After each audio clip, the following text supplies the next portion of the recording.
嗱，拱北口岸呢邊嘅全新住宅喎，高端樓盤嚟㗎，步行10分鐘就可以去到拱北口岸過關去澳門嘅。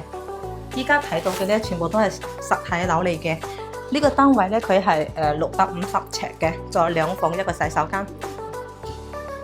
佢呢個係高樓層嚟嘅嗱，你睇望出去咧，拱北口岸呢邊全部都係啲舊樓嚟嘅。不過咧，佢嘅入住率超高㗎，因為呢個拱北口岸嘅話咧，佢嘅通關人次啊，每日都係好多㗎，所以呢邊嘅住房需求咧都好大。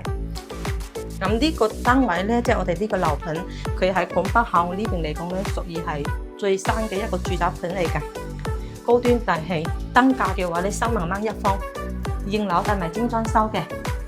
呢個2房單位首期都係要去到28萬左右就可以上車㗎啦。喺拱北口岸呢邊屬於係最新嘅一個樓盤啦，佢嘅交付標準都好高㗎，呢啲全部都係跟住咧中央冷氣啊，全部都係你嘅交標嚟嘅嗱。呢啲櫃啊，全部整好俾到你嘅。有興趣想要過嚟睇現場嘅，嗱嗱聲私信。